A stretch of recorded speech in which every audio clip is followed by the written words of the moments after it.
Hello, everyone. Welcome to Resistance, Resilience, Reimagination. This is the third webinar in our four-part series sharing the origins of the Educational Opportunity Program that tells the history of the local civil rights movement and how it had a nationwide impact. I'm Julie Bartolotto, the Executive Director of the Historical Society of Long Beach. Through our historical collections, exhibitions, and programs, we connect people to the past and to the place they live. We strive to present an inclusive community narrative and help create a greater understanding of our neighborhoods, the city, and its place in the larger world. I'd like to acknowledge the Historical Society of Long Beach's partner in this endeavor, the Black Student Union Elders Association. Without your research, knowledge, and important work, we would not be here today. We've been meeting for nearly 2 years, envisioning ways to bring your story of EOP to the Historical Society's audience. Over that time, funding for the project has come in from an American Rescue Grant with the Institute for Museum and Library Services, California Humanities, the Arts Council for Long Beach, the City of Long Beach, and sponsorship from the Port of Long Beach. I'd specifically like to call out and thank Dr. Willie Elston, Lawrence Fortenberry, and Cecily Harris Walters for developing this series, and to our behind-the-scenes team led by Bianca Moreno. Please join us for the final webinar on July 14th. It's entitled Linking CSULB Campus to the Long Beach Community. We'll talk with student leaders from the 1960s and 1970s and discuss the role of the Community Improvement League, an African-American nonprofit agency that works to eradicate poverty, provide childcare and tutoring programs, among other things. In February of 2023, we will host the Black Student Union Elders Association collection that documents the origins of EOP on Atlantic Avenue in our galleries. For our audience members, you are muted and your video is turned off. Please use the Q&A for questions to the panel and for tech support. At the end of today's session, we will pose your questions to the panel. This webinar will provide information about the BSU and student culture at CSULB in the 1960s and the formation of Black Studies.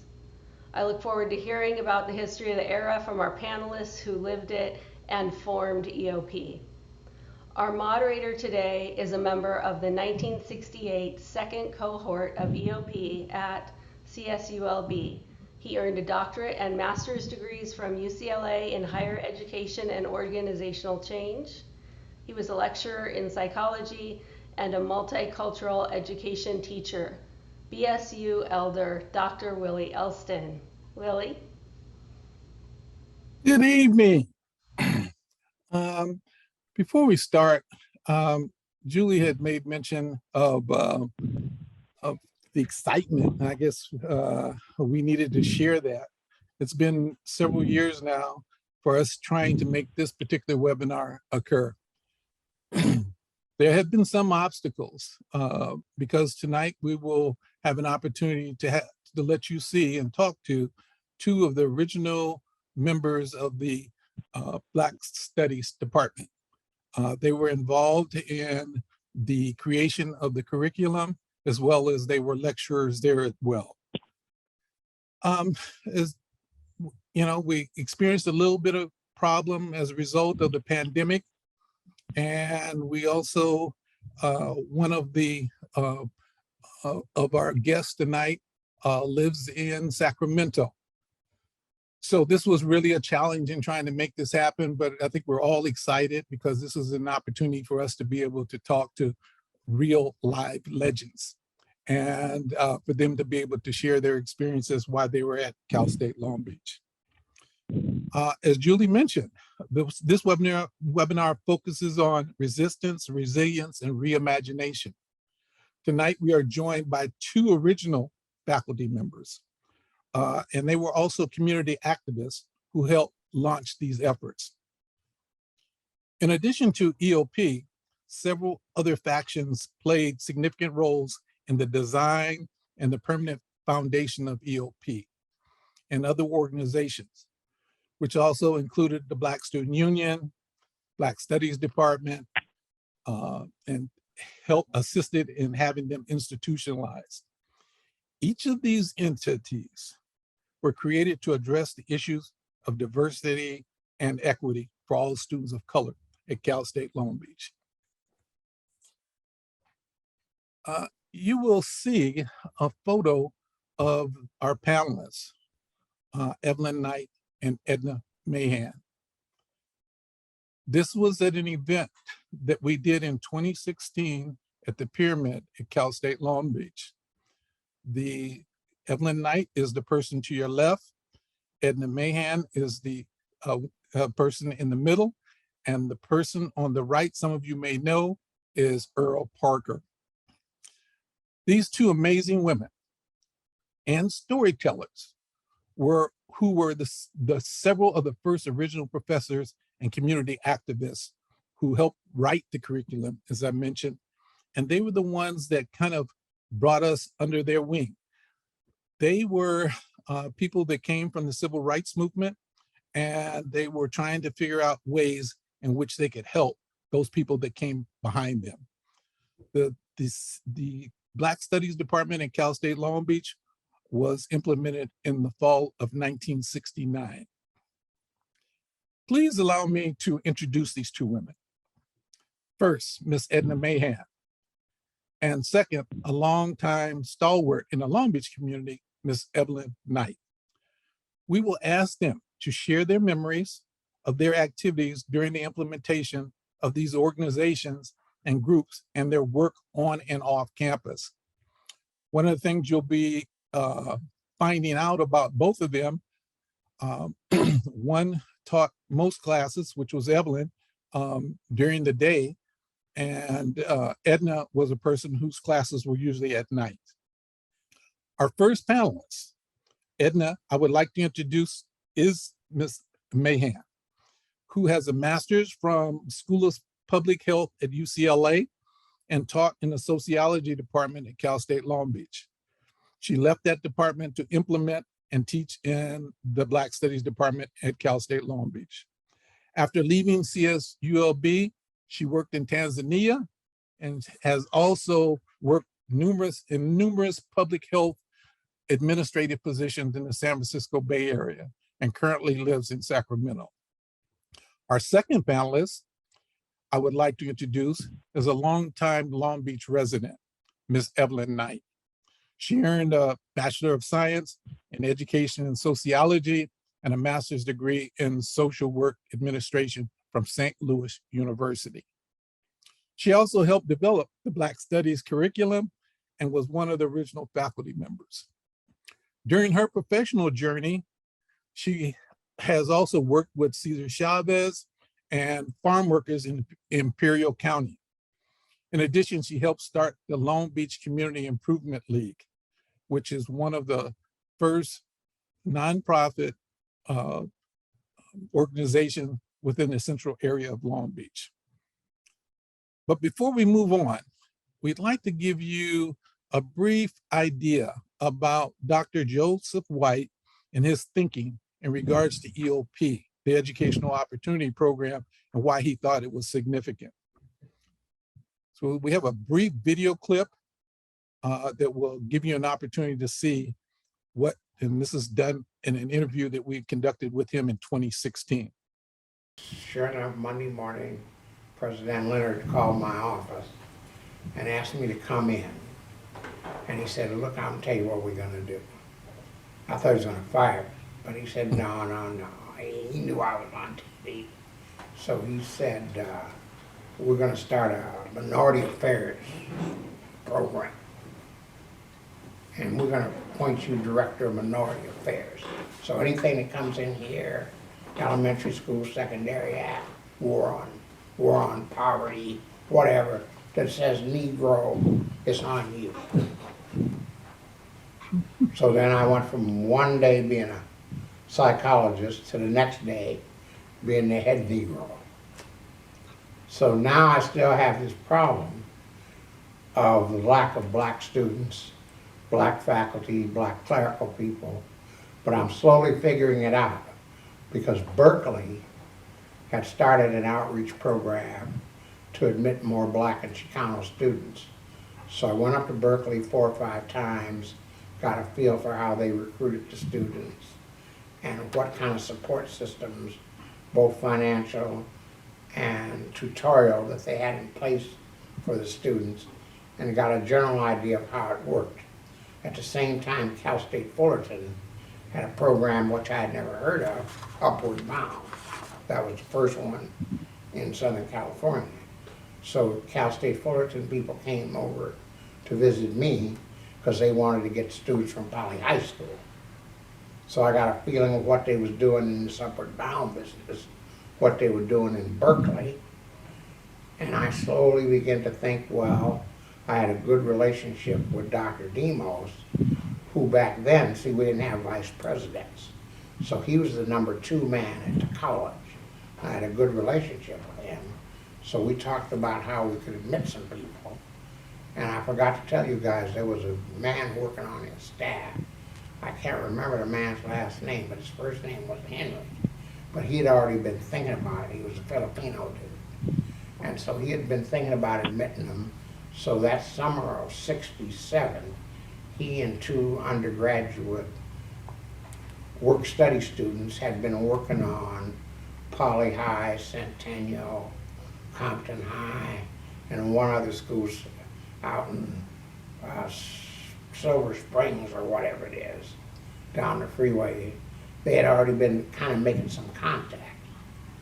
So Dr. Demos put me in touch with them and said, we already have started our infrastructure, and why don't you just jump in that and see what we can do?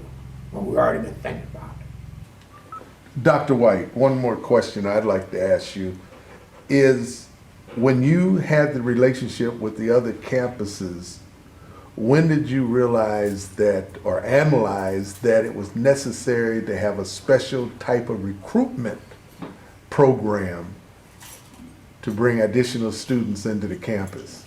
Well, when I first raised the question here at Long Beach State, and about the other, I think there were 12 Cal States at that time, people said that change would occur naturally. We didn't need a program. But it didn't change. Every year it was the same. So I figured something had to happen that would take some programmatic leadership to make the change take place. And I think the Watts riot pushed me over the hump. And also in the back of my mind, you have to remember that I had gone to San Francisco State.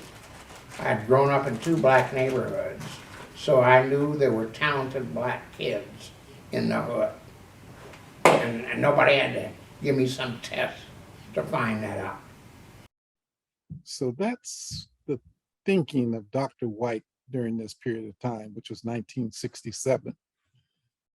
But some of the people, and as was mentioned earlier, I was in the 2nd cohort of EOP students and came to Cal State Long Beach in 1968. But prior to us getting there, and myself included other EOP students, there was a group of students that had been on that campus, and they were working with him.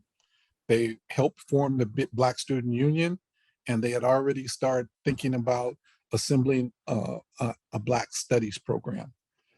There's a picture I'd like you to see of some of those people that were involved in 1967. And these were 3 very integral influences on Black students and students of color coming to that campus. The person on the left is Mwalimu Evans. She was the historian of the Black Student Union. And when the curriculum was written for the Black Studies Department, she was the person who was handwriting that curriculum, in addition to working with faculty that were going to be teaching.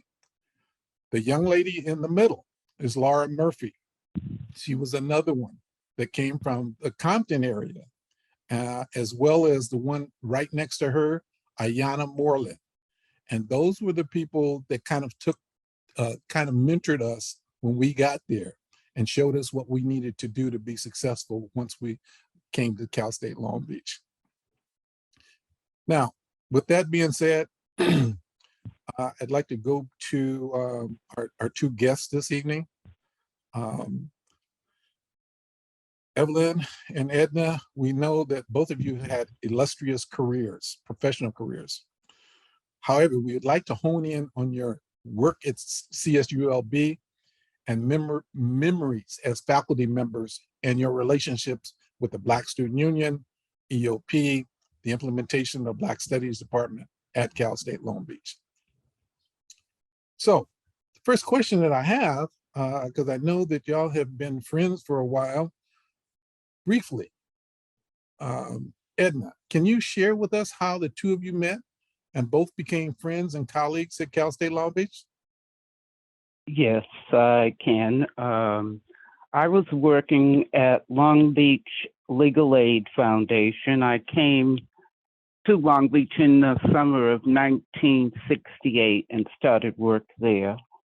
And that's where I met Evelyn. She actually came into the legal aid office and to talk about some of the things that were going on in Long Beach.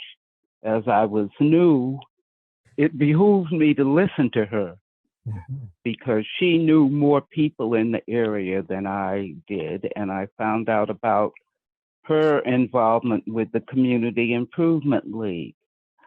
I also worked with the Welfare Rights Organization through Legal Aid Foundation and assisted in organizing some of the women who were experiencing problems in Long Beach during that time.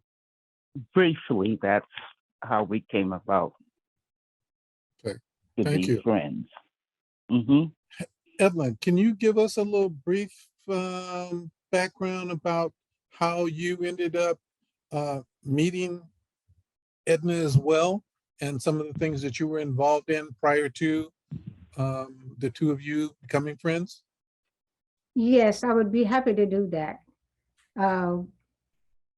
I was brought to Long Beach in 1962 by Catholic Family Service to be a social worker for that agency. And when I got to Long Beach, as I said, I had never been to Long Beach and I didn't know what to expect. But when I got to Long Beach, one of the first things that I realized and I experienced was there was a great deal of lack of opportunity for African Americans to find housing, and that my job in Long Beach, the people had recruited me from St. Louis, where I was a social worker with the City of St. Louis Department of Children's Services. And so when I got to Long Beach, me and my sister drove to Long Beach, and we entered Long Beach on a Sunday afternoon, and we didn't have a place to stay. And at that time, there was a lot of discrimination in housing, and we were not, we didn't know where we were going to stay. And we were a young child, about 10 years old, downtown Long Beach, and we asked him to take us to his house so we can talk to his parents to see if we could find a place to stay for the night, because the people who recruited me to come to Long Beach had promised me to help me find a place to stay and assisted me with finding the various things that we needed to be in Long Beach.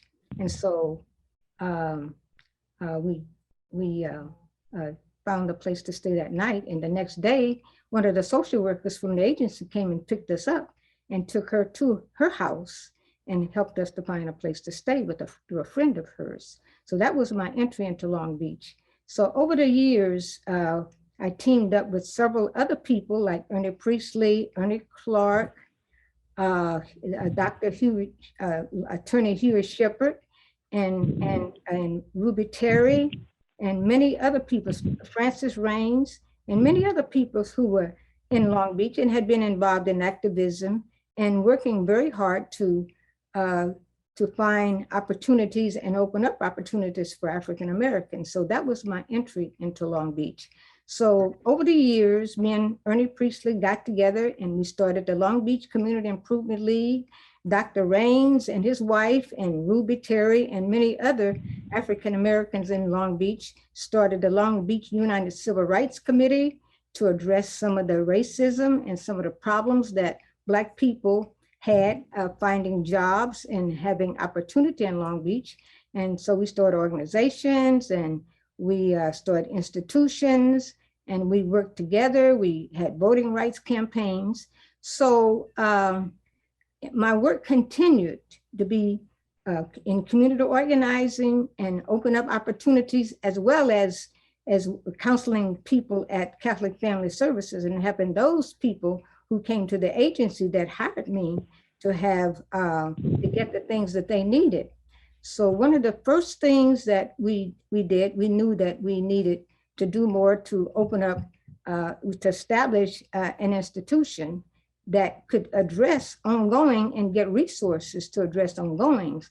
So we started the league, and I paid the first 3 months rent for the league so we can get started and have a place to go after we were no longer able to use the basement of St. John's Church to organize and provide the activities and services for our community. We met many people who really had the same interests and needs that we had to make things better for the people, the residents of Central Area Long Beach, because at that time we were only relegated to live in the area where most of the Black people lived at that particular time.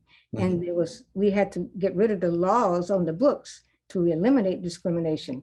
But Edna and her friend, Lorraine Pinnock, were providing services of legal aid. And so we coordinated with them. I met Edna and we shared with each other the need for us to work together. So now, recognizing that both of you had community-based roots, we'd like you to talk a little bit about some of the people that ended up sharing that linking that allowed you to be able to link the community with the campus. We're getting ready to put up a poster here honoring the original pioneers of diversity at Cal State Long Beach. And I think they're, for Edna, since you're on the phone, I'll tell you some of the people that are on this.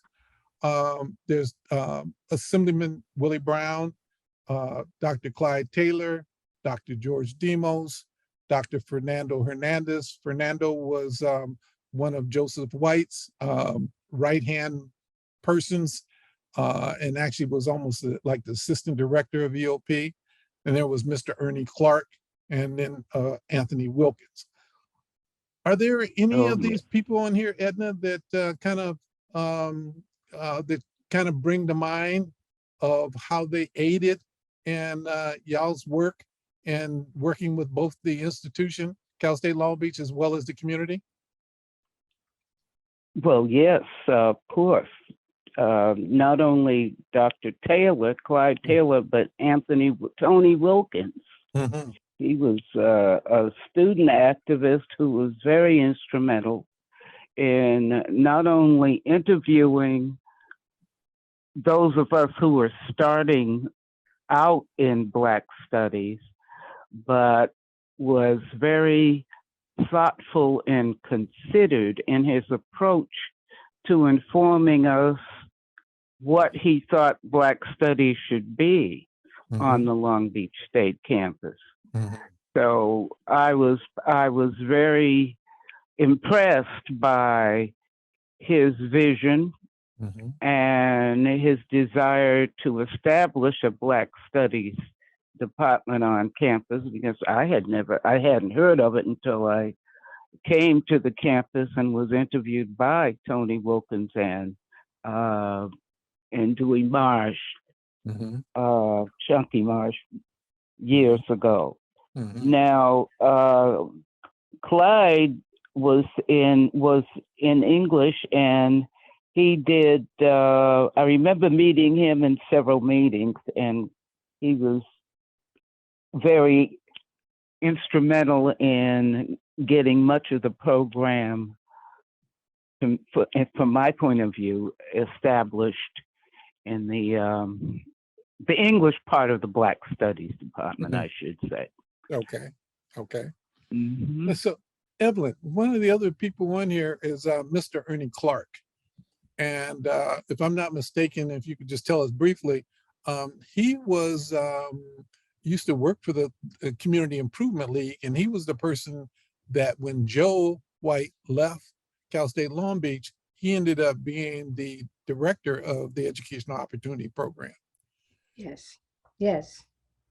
Well, Ernie Clark was one of the activists with Ernie Priestley, Huey Shepard, Dr.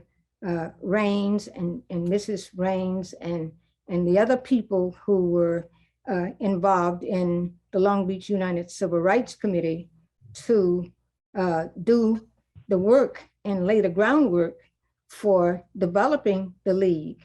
And he was a very close colleague to Ernie Priestley, and they worked together hand in hand. And they were part of the younger population in Long Beach there that was really very on fire to make some things happen in Long Beach, because they didn't see that their lives were going to be very eventful, and they wouldn't be able to have a very much opportunity unless we brought some different resources and worked very hard to build some services in Long Beach, because at that time, the only service organization that was coming from the churches. There was no other institutions in Long Beach at that time that was addressing and focusing on the minorities in Long Beach. Okay. So he was very active in that. And another one that was very active that I saw, and can you show that picture again? I'd like to emphasize, I said, in addition to Ernie Priestley, as I said, Dr. White. Dr. White was involved with us at the basement of St. John Church. That was before he became the leader and was given that job to do what he later started doing on the campus at Cal State Long Beach.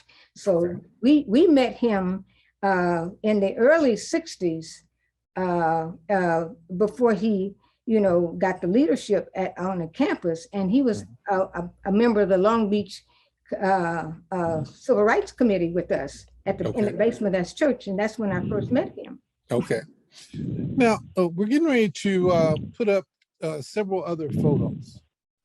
One of the issues that seemed to be really concerning for students that were of color that were coming to Cal State Long Beach was about the isolation, Black and brown students, because most of the students at that point in time, at least a lot of the African American students, were athletes. And one of the things that that the people that we talked about that came in 1967, they formed the Black Student Union, and then they continued to work with EOP so they could see about recruiting additional folks of color into these campuses that were predominantly white. And this particular photo kind of gives you an idea of how these campuses were looking prior to 1967 and even up through the early 70s. And they thought that it was important to see about finding opportunities and not only recruiting students, but being able to help with the retention and also helping students graduate. There's another photo we'd like to show you of an event that was really instrumental and brought about some significant changes for students of color on that campus. It's a photo that came from the Daily 49er. This particular photo was taken April 1968. And this photo occurred during the week of when Martin Luther King was assassinated. And students were fed up. They were trying to see what the school was going to be able to do to make it accessible and to provide resources for all students of color, regardless of the 30,000 that were undergraduates that were there. So that was significant. And as you can probably see, Dwight Herbert, Anthony Wilkins, Warren, there are a number of people there. So it was a combination of women, male and females, that were trying to see about the importance of helping other students that came behind them. Can you talk about Edna? Can you tell us that, I know that you taught some of your classes in the evening. Did students talk to you about their isolation or issues that they were facing in your classes, or were there things that you did in your classes to try to bring them together? Or I know, yeah, but anyway, let me pose that question to you. Well, I would have to say students did not speak to me about their isolation on campus. They rather they focused on how they could use what they're learning on campus in the community more than anything else.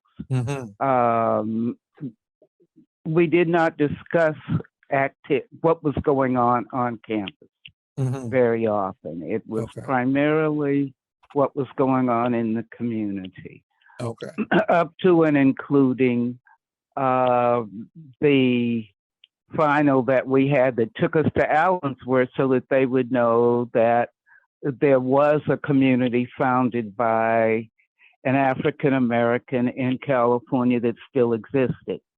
And that was essentially it. We didn't focus on campus very much at all. So was that an activity that took place in one of your classes? Yes. Okay. Yes. With regard to Allensworth, that was tied to one of the classes that I taught. And okay. Willie, I'd just like to say one thing about that. That picture that you showed where there seemed to be no interaction with African Americans and Black kids and a predominantly white audience on that picture itself was reflective of there was no interaction and isolation. I remember in the beginning with the students on the campus, we sat in the president's office to get attention and talk to the president and make our case for the need for us to, have some resources and to have some power and to get something to make it possible for us to do things on that campus and leading up to the classes and leading up to the department and all the changes that made Black studies come into existence. So that had to be work with us addressing the leadership of the university to get their attention so they would know what the needs of the young people were on that campus. So that, to me, it reflects that kind of need. If that had been happening, there would not have been any need for us to have to demonstrate and sit in on his campus to get his attention and to focus on the resources that was needed to move forward on that campus. That's just my observation there. Okay, so Evelyn, now I know part of your history and you had done some work with Cesar Chavez. So this wasn't just a Black thing. There were Hispanic students, there were Native American students, there were Asian students that were trying to create an Asian American studies program. Was there a working collaboration with these other groups in trying to be able to establish something for students of color and that they needed one another, or the instructors were recommending? Well, the real issue and the real needs was all these students felt that they were in a foreign place and they wasn't seeing the resources and experiencing the resources addressing some of their needs as people. And that was going on in their communities. And that was also going on in the institution, the universities, that was going on in every place where people, it was in the churches, it was everywhere. So people were living among themselves because they were not welcome and they did not feel comfortable, you know, and they weren't made to feel welcome because I know when I first came to Long Beach, people openly, you told me that if I didn't like what was going on in Long Beach, I need to go back to St. Louis. And so I didn't feel welcome. I didn't feel supported. I didn't feel outside of my job. The people were kind to me on my job. But when I left and went home, I was pretty much by myself and on my own to try to find a place to eat, a restaurant that would let me, and we were not allowed to go into certain places, and we were not welcome, you know, to in institutions like white people were in the communities. So now I'm going to kind of move to the implementation of Black studies. And Edna, maybe I can get you to chime in here. I want to put a picture up of a number of faculty members because there were a number of them, so we couldn't get them all on here, but we wanted you to know some of the people that were some of the original faculty. This one being Dr. Enid Blakelock. And this was Ora Williams. Then we had Emory Evans. Then there was Fillmore Freeman, who was a chemist and a chemistry professor. Then we had June Cooper. And one of the things that was kind of connecting, which was interesting in the research that we did, which we didn't know previously, was that I think, Evelyn, you mentioned about the tutoring that was going on in some of the basement of the churches. Yes. And the Black community at that point was still trying to find avenues of how they could see about preparing students and getting them prepared to move on to post-secondary education. Yes. But anyway, Edna, can you remember or recall some of the faculty members that that you had a special affinity to or that played an integral part in the development of Black studies? Edna? Can you hear me, Edna? Yes. Okay, so Evelyn, let me see if I can get you to answer that question then. And we'll go back to Edna. Can you ask the question again? Can you describe or talk about some of the relationships or some of the faculty members, the original faculty members there, and what you were trying to get accomplished? Yes, I'll be happy to do that. Dr. Clyde Taylor, a lady named the Jeffers was on the campus at that time too. All of the faculty members, as a matter of fact, we used to meet on the Sundays on the campus and have special meetings where we would brainstorm and we would talk about some of the issues and some of the needs and some of the concerns that we had as faculty members, as well as some of the needs of our students and how we could address the leadership at the university to provide the kind of resources and the kind of opportunities that was available to everybody else that was not available to us. And so, yes, we had meetings where we, as I said, and it was really on a Sunday when people were available to meet and to discuss these important issues and these important needs that we need to address the atmosphere on the campus that was there that was keeping us, you know, isolated and not in the mainstream of what was going on in the campus and what we knew that needed to go on the campus. Gotcha. Is Edna back on? Do you know? Edna, can you hear us? Seems like we've lost her. Okay. That's too bad. Yeah. Evelyn, can you remember how, one of the things that that all of us kind of wondered and worried about was how the other parts of the campus accepted Black studies when it was in full in full form and all the courses were being offered. How did the rest of the English department, the sociology department, did they embrace these new departments? Because it wasn't just Black studies, it was Chicano studies, it was Native American, Indigenous studies. And so what kind of sense did you get about working with other faculty?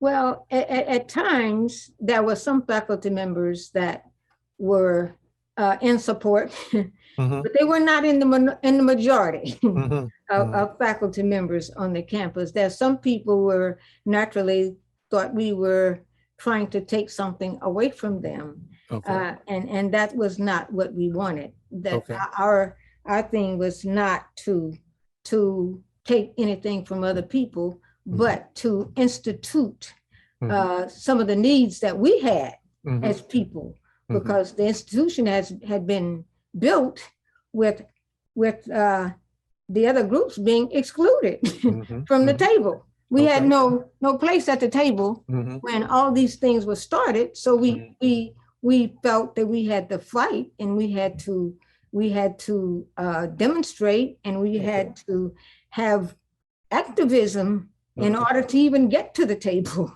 Okay. So that was what, if you're left outside and they don't want you there and not welcoming you into this new place where we are trying to become a part, and we need to be a part of, because we are human beings like everybody else. And we all need the same thing. So since we were excluded and not included, then we had to create opportunity for ourselves. And so there were people who were supportive of us because they had experienced these things too. And I remember there were some Hispanic people. As a matter of fact, we had the Long Beach United Civil Rights Committee. Civil rights and rights belong to everybody. And when people don't have these rights, they know that they don't have these rights. And so they have to organize themselves. So it spawned all these different groups. And first, before you go to anybody else, you got to go to yourself. And people have to come together and define what their goals are and figure out how to do things in a meaningful and a purposeful way, and the right way, so they can get their desired results from their actions. Okay. Evelyn, let me see if we were able to get Edna back on. I hope so. I certainly hope so, because she makes a wonderful contribution to this discussion. Yeah. And Edna, are you there? Can we hear you? Okay. Well, let's continue while we're working on the technical difficulties there. I'd like you to put up these CIL, the Long Beach Community Improvement League photos, number 10 and number 11. You know, one of the things that we heard from you, Evelyn, was about the work, the Long Beach Community Improvement League and Project Tutor, and some of the things that you were doing in the churches then. You know, one of the things that got replicated by the Black Student Union was tutoring. And once we were on that campus, a lot of us didn't know a lot about Long Beach, but we started having tutorial programs in the park, like at Kings Park and other places. But even prior to us doing that, you were in the basement of these churches. Yes. And that was significant. So Long Beach had some activism during that period of time as well. Yes. There's another photo of that I'd like you to, can you talk about this gentleman here? This Yes. is John Calloway. Yes. Before you do that, let me see, have we been able to get the contact back with Edna? Evelyn. Yes. John Calloway. Let's talk about this gentleman here. Yes. Yeah, okay. Yeah, that gentleman that you just saw there was a wonderful, very active person in the community. Mm-hmm. And he was good in bringing the men, the Mm-hmm. young men together in Long Beach. And I had the good fortune of having my own brother who Mm-hmm. lived with us. And as I said, my family followed me to Mm-hmm. Long Beach. And my brother, when he finished high school, he got Mm-hmm. on a bus and came to Long Beach. Mm-hmm. And he didn't even tell me he was coming. But Mm-hmm. when I looked up, he was there. Mm-hmm. And he knew that he had finished high school and he needed to go forward with his Mm-hmm. education. So he knew that there was a chance for him to have a chance to go to school. And so he came to where we were, and he had a place to stay naturally with family. Mm-hmm. And so he did. He enrolled in City College, Mm-hmm. and he later got a job working at King Park to help himself. Mm-hmm. And at that job, Doris Topsy Elbord was also working at King Park, and he and Doris Topsy Elbord became good friends and mutually supported each other to get their homework with each other and support each other in their jobs. And so he was the one that introduced me to Doris. I didn't even know Doris before my brother introduced me to her. And we became good friends. And then we worked together to do many things in the community. So people living in this confined area that we relegated to Central Long Beach began to know each other and do things with each other. And that really created opportunity for us to move forward and to do things. And Doris had an illustrious life in terms of political life and doing things for her community. My brother ended up, finishing college and getting a master's degree. And he was able to do many things and work with the young people. And so, and many other young people and their families. Dale Clinton and all her children brought her children to our tutorial programs in the basement of St. John Church. She knew that her children needed support and help.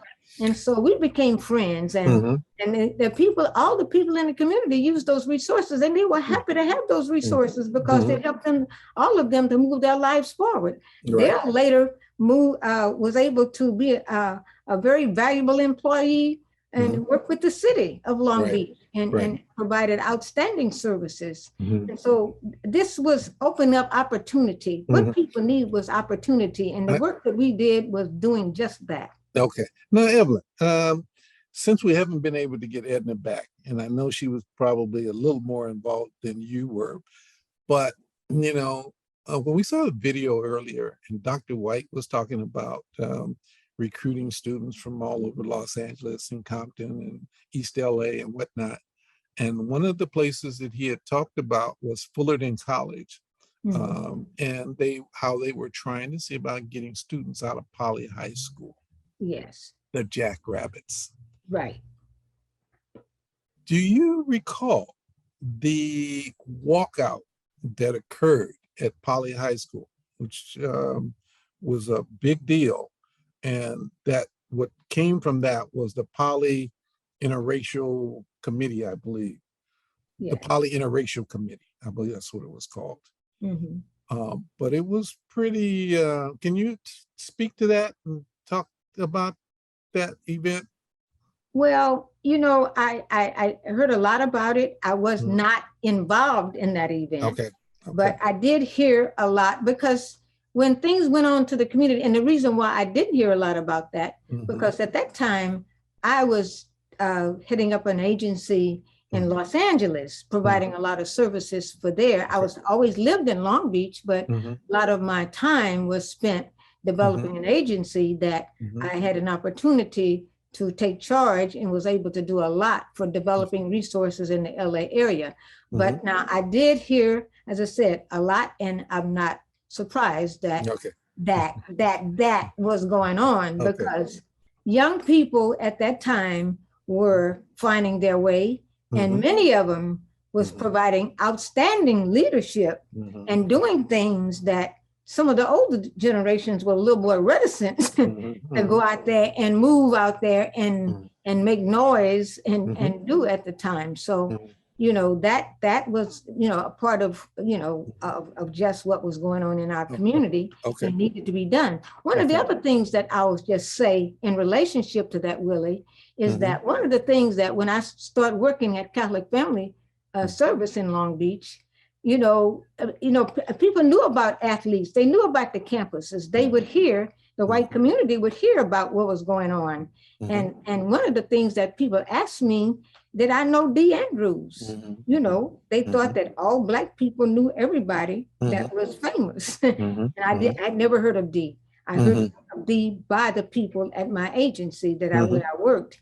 And so, but you know, what was going on was what was happening to people in the community, where they were trying to find ways, services to address their needs, just like D doing it on the campus, and using his prowess and his ability as a sports person. And a lot of sports was very important to people, because that's how they could find an opportunity to get supported by these institutions and able to become successful. And so that's really what that was all about. And so the young people had to make noise. They had to show that they had something to offer, and they did. Okay. So Evelyn, since we haven't been able to get Edna back, I want to go to another question. We've talked about, and I know that you know a little bit about his background, but I want to talk a little bit about Tony Wilkins, Anthony Russell Wilkins. Right. So I'm going to ask them to put his photo up. And as you know, his leadership was instrumental and kind of legendary, not only on that campus, but also in the community of Long Beach. Will you share your personal experiences regarding the Tony Wilkins story and the contributions he made to that campus, as well as in the community? And Evelyn, let's do this briefly now, because one of the things I do want to do is to be able to open this up and allow the audience to be able to ask you questions, because I think that's going to be really important. But anyway, go ahead and talk about Tony for a minute. Well, Tony Wilkins, and I'll try to make this as fast as I can, but he was an outstanding leader. He was a natural leader. He was really engaged. He was a person that worked with people, had the ability to work with young people as bridge to the older people in the community. And he also knew that there was a deep need to bridge the university and the resources and the knowledge that young people learned on the campus to be utilized for the people in the community. And so he was engaged in taking those young people and exposing them to activities in the community, and providing resources for them to grow and develop and be more knowledgeable, so they could help themselves and others. Okay. And so he was very good at that. It sounds like we may have gotten Edna back. Edna, are you there? Yes, I am. Oh, yes, thank you. Wonderful. Okay, so Edna, we have a question for you that we wanted to ask you about, and that was the Poly Interracial Committee and about the walkout that occurred at Poly High School. I know you were a community activist at that point, and you were kind of involved with that. Can you talk about that for a moment? Of course. The Poly High School walkout had been planned for some time by the young people in the high school. And there were those of us who felt we should be there to support the young people because they needed it. They were alone there, and we went down in order to be a a presence that was visible Mm-hmm. to the students and to anyone else that was there that day. Mm-hmm. Mm-hmm. And one of the things I noticed when we first got there was that primarily there were a group of white students on one side of the street and the black students were on the other side of the street. Mm-hmm. And a little girl who had to go to elementary school was trying to get across, but she was really fearful. Mm-hmm. She was a black child and she didn't want to go into a big crowd of white anybody. So she was helped across the street, and the person that helped her across the street to the elementary school was spewed out of the crowd into the street when he came back. Mm-hmm. So nothing, he wasn't hurt. Mm-hmm. However, it caused some discussion Mm-hmm. amongst the students about how they could retaliate for this kind of activity. Mm-hmm. And the older students that were there calmed them all down and said, we can't have a situation where we're outnumbered and who would go to jail. Mm-hmm. Okay. So we were lucky that no one did anything that caused anybody to go to jail. Oh, that's wonderful. But they made it clear what they needed and what they wanted. Okay. So, Edna, we got you back now. I've got a couple questions for you. The first one is, you had shared once before about the Allensworth trip, and I guess it was kind of a way of you being able to kind of mentor your students and some of those that were involved in some of the student organizations. Can you tell us about that trip real briefly? Sure. We went as a... First tell everybody what about Allensworth. I found out about it through an article in Ebony magazine, actually, because I wasn't aware of Colonel Allensworth or that there was a city named Allensworth. Mm-hmm. And in exploring it, we decided to explore it, and we drove up to the city to find out, or town, it was a town, to see if anybody was still there. And there were a couple of families that still lived there. They did have a school, they had a church, but primarily most of the families, the younger people, had moved away because of the water situation. They no longer had good water in the area. Mm-hmm. Mm-hmm. Okay. I want to skip to another something we had talked about, how when Black Studies first got started and how it was received by other disciplines on that campus. I know that you came out of the sociology department. Can you tell us about your experience of when you decided to leave teaching in the social department and coming to Black Studies? Yes. When I learned about Black Studies, I was interested in finding about what it was. Evelyn was the person who told me about what was happening with Black Studies, mm-hmm. and I wanted to find out exactly what it was. I didn't know what it was at that time, mm-hmm. and I only knew that when I mentioned to the sociology department that I wanted to switch over and teach at Black Studies, mm-hmm. the inference was that this was something that was going to be a temporary thing, and I would not be able to get tenure in Black Studies, mm-hmm. which was a shock to me. I hadn't indicated to anyone that I wanted tenure in anything, but mm-hmm. that was the approach that I had there. With regard to other departments, I have no idea, because I didn't get any what's the word I want to use, sanctions or mm-hmm. or acceptance or mm-hmm. welcome or anything with regard to Black Studies from any other department on campus. No one came and said welcome to Cal State Long Beach as it was then. Okay. I don't remember anything of that indicated that we're happy to see you out here. Okay, okay. With that being said, what I want to do, because I do want to make sure that we have ample time for people to ask questions to both you and Evelyn. But before we do that, we have a little brief video for most of you that probably know that Dr. White and Willie Brown were very close friends. They knew each other in San Francisco. Dr. White was on the educational side, and Willie Brown was on the political side. And they came together to try to get the Harmer Bill passed in 1969, which allowed EOP to become institutionalized. We have just a little bit of footage that that came from an interview that was done with Willie Brown in 2016. So can we hear that now? It's very brief.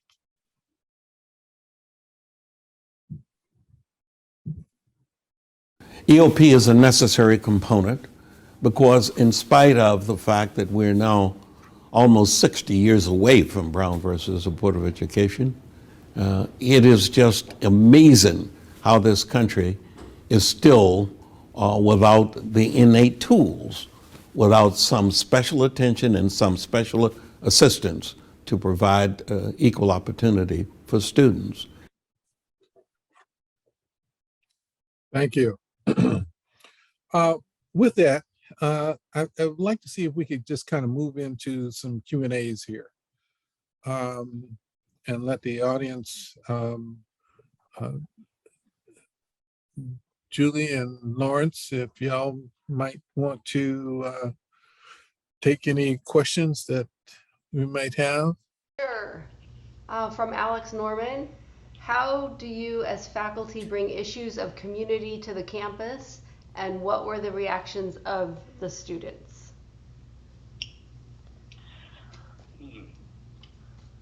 When I mentioned anything that had anything to do with the community, many of the students were very interested in participating in any kind of program that could assist community members to, how could I put it, to live better lives, to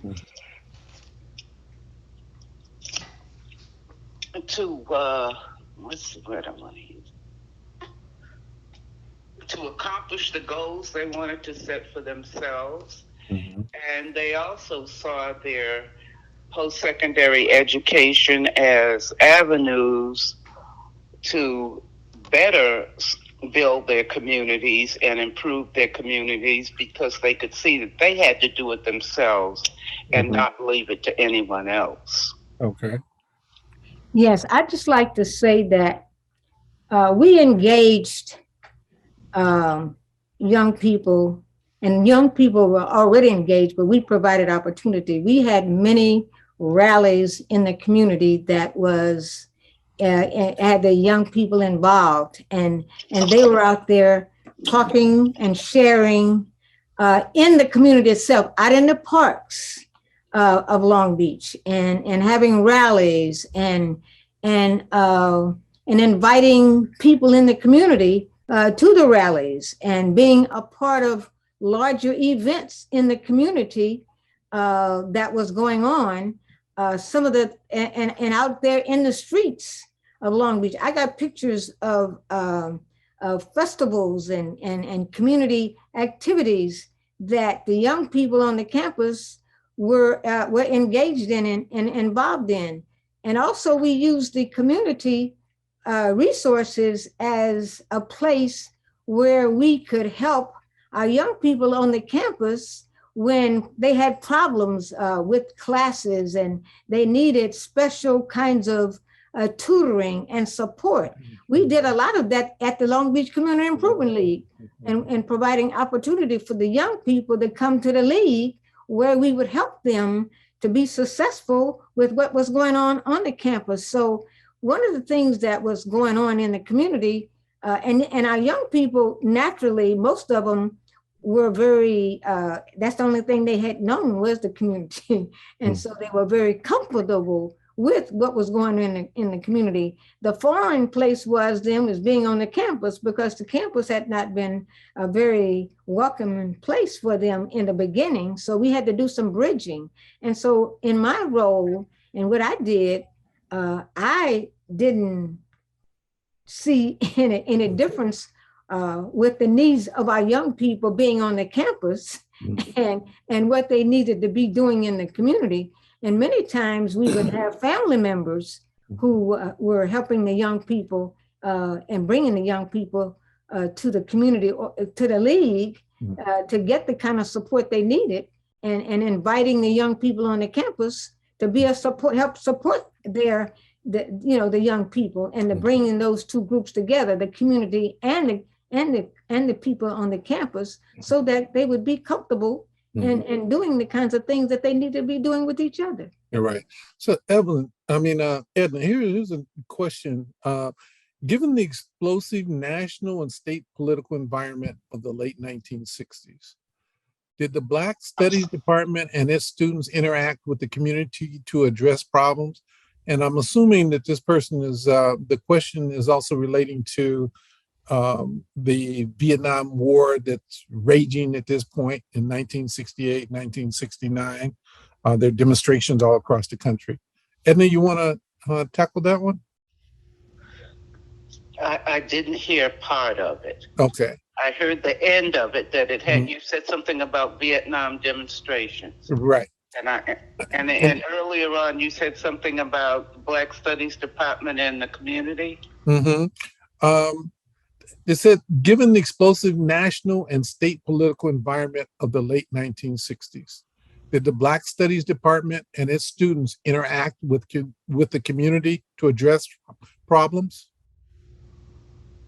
As it related to the Vietnam War and the protests and so on? Yes. I think that's not the students that I was working with. We didn't have very much to do with the Vietnam protests, except with regard to how many blacks were going into the Vietnam War. We did discuss that issue often, because we were not happy about it at all, that so many blacks are going into the Vietnam War, whereas other people were not going. Okay. Those who were in college, it seemed to us that a good many of them were not going into the Vietnamese War, Vietnam War, but students and young black people from the community were certainly going into the war. So, Willie, excuse me, I'm sorry. Let me follow up with something with Edna. What about the Black Power movement, Edna? How significant was that? I mean, I know that some of y'all came from the civil rights era, but then there was this whole thing about Stokely Carmichael and some other things that were taking place. Now, what role did the Black Power movement have during the time in which Black Studies was being implemented? Well, everyone believed we believed in it. We believed in Stokely Carmichael. I'm not going to say who did what, but we were involved in the Black Power movement. It was time. It gave many students I wanted to say the essence of they felt wonderful about it, many of them. So now we had people that were such as Angela Davis, and the ones that we know about, Angela Davis, the Black Panther Party, and other groups around the country. Now, can you liken that to anything that's taking place now? How do you see that?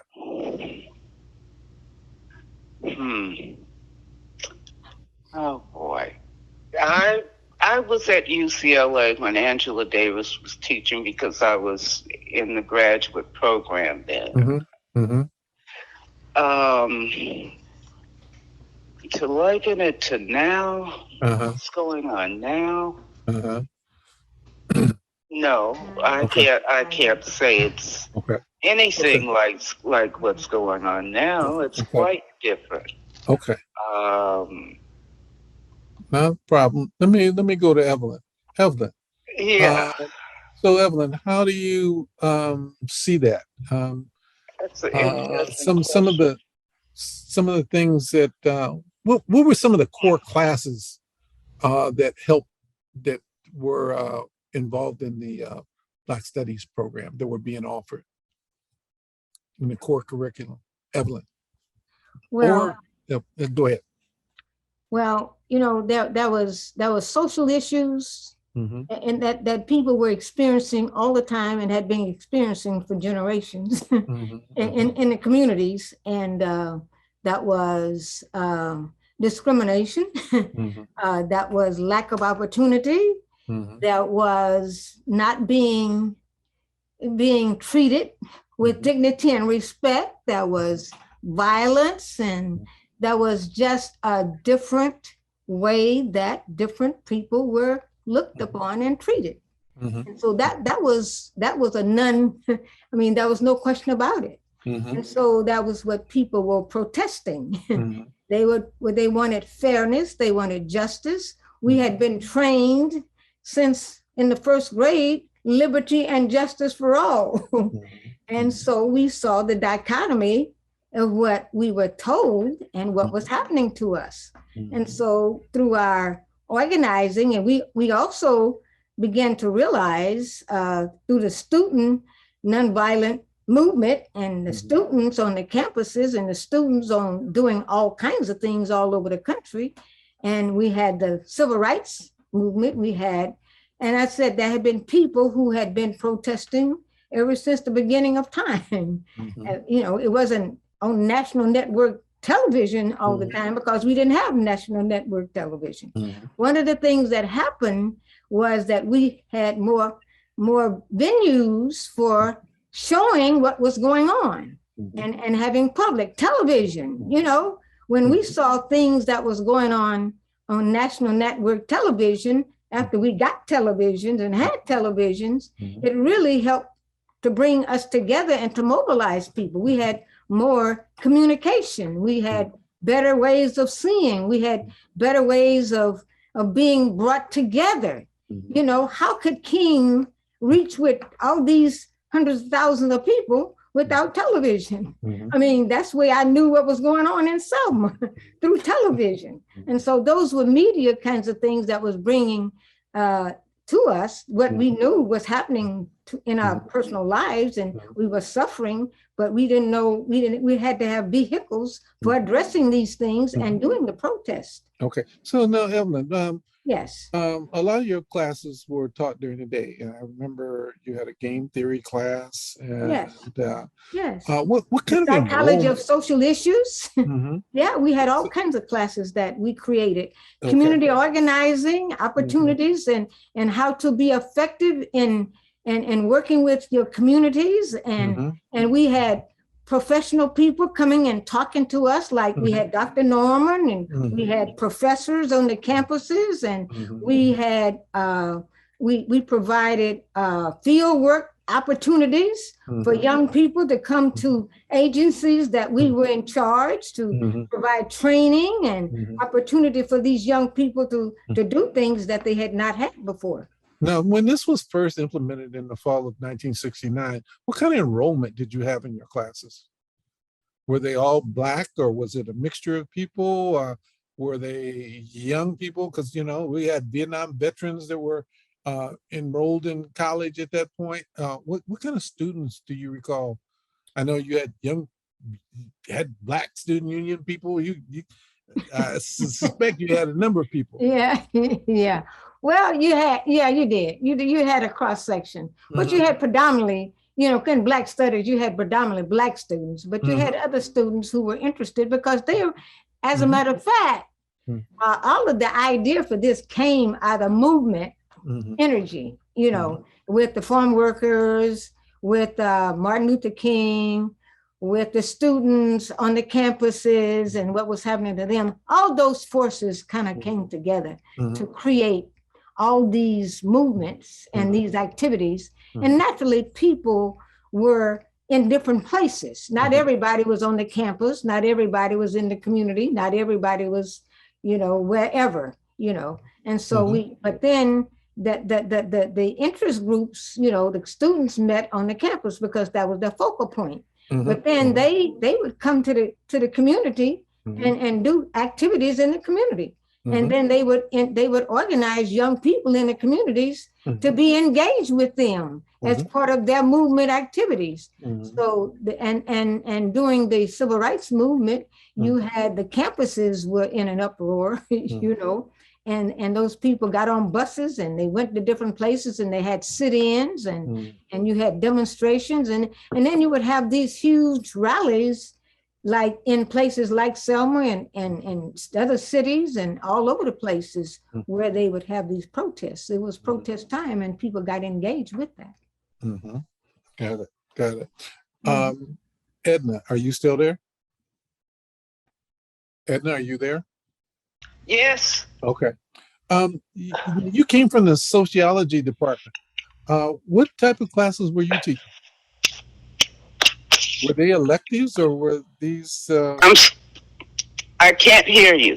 I said, what type of classes? You came from the sociology department. What kind of classes were you off? What was your class offerings? In sociology? Yeah, or the ones that when you transferred from the sociology department to Black Studies, what classes were you teaching or class?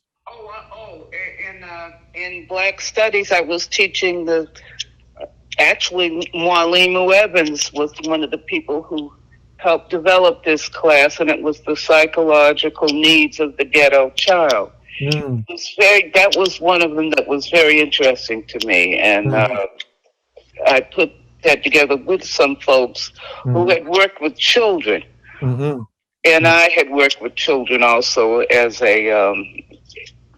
when I was working with in Los Angeles with the Department of Public Health. Okay. So that this was a course that was very interesting to me, and some of the people who were students there later came into the community to work with some of the welfare rights organizers, organization people, in order to work with children in the community. Okay. Good. Thank you. Do we have any other questions here?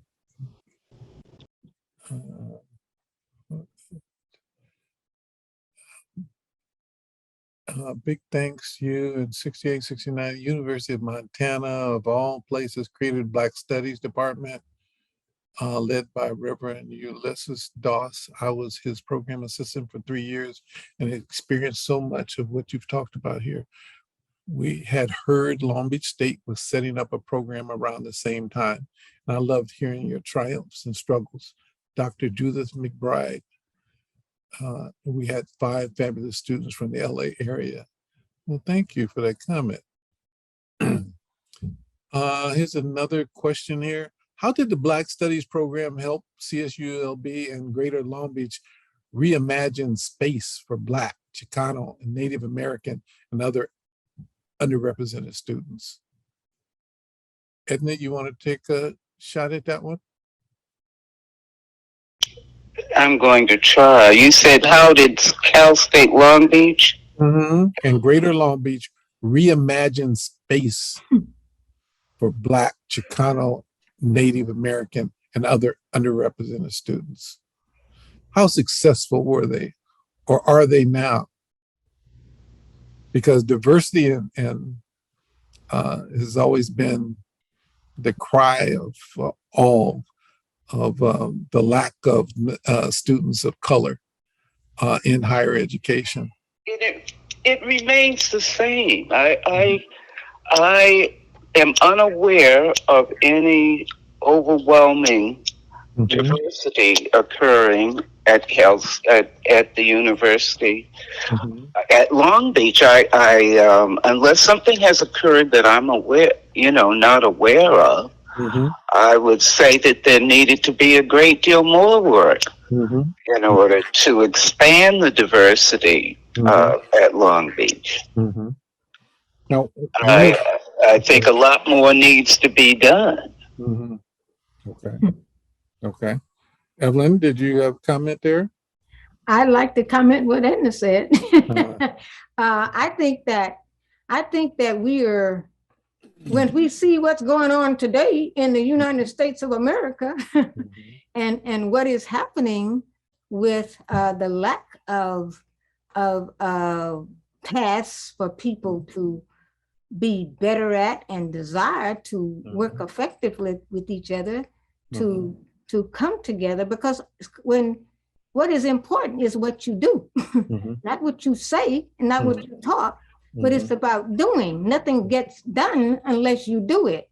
That seems to be, to me, to be just like it was in the 60s. What moved King to do what he did seems to be a need to move all of us to do more, to bring ourselves together with each other, to not get rid of what we have had that is good in our society, but to find much bigger and better ways to do good with each other, so we can make the changes that make America permanently fair and just, with dignity and respect for everybody. And so we don't have to have these people that's protesting and fighting each other and warring each other and bringing violence to each other.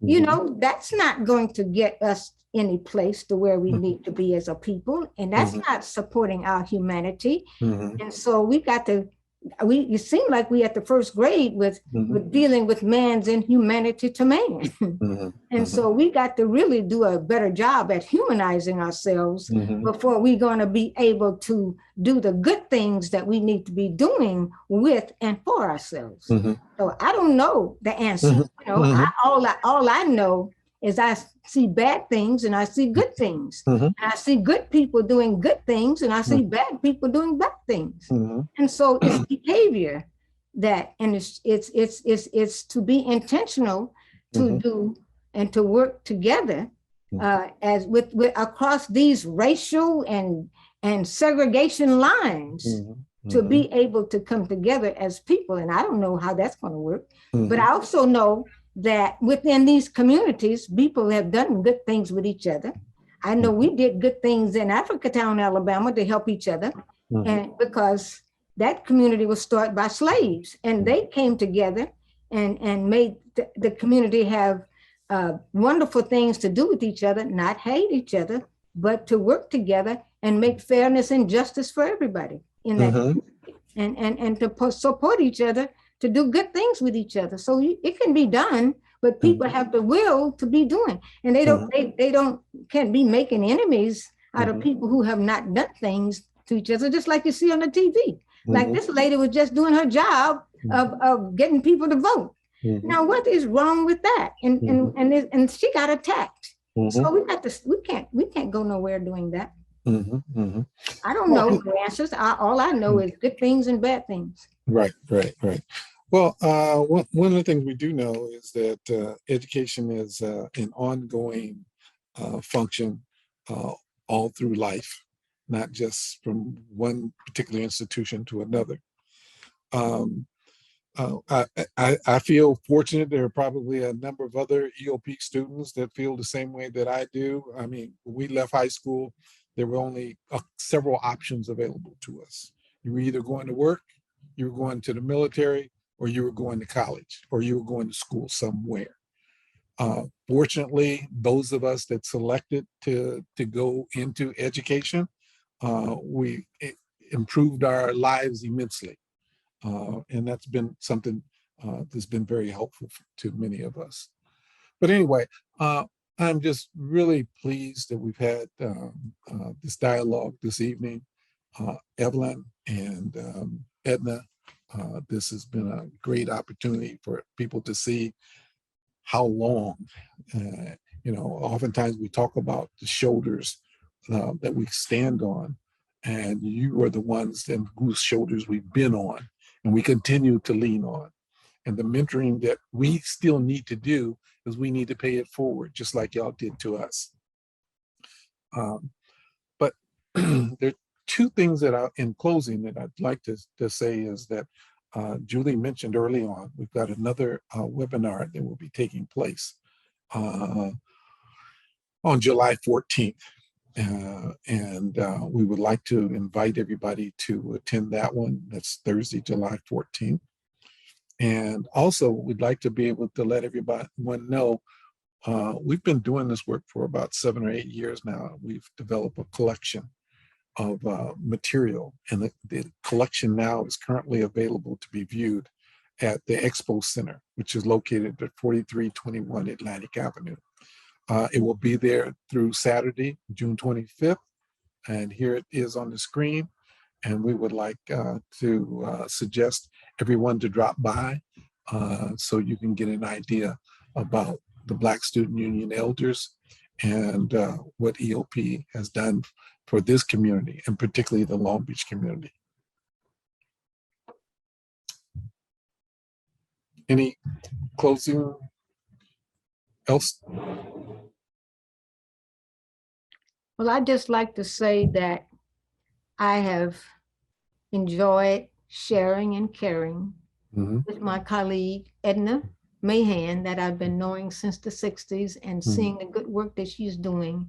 And I just also like to say, Willie, that I appreciate you providing the outstanding with the Historical Society, providing an opportunity for us to have this kind of debate and information sharing and discussion about some of the realities of our lives and what is going on with us and what we need to be thinking about as people to make our lives better and move from where we are to where we need to go. Okay. Thank you. That's a good way to close this out. Thank you, Evelyn. Thank you, Edna. You're welcome. And hello to Alex. He's one of my favorite people in the universe too. And I'm glad he's caring and sharing with us this evening. All right. Good night, everyone.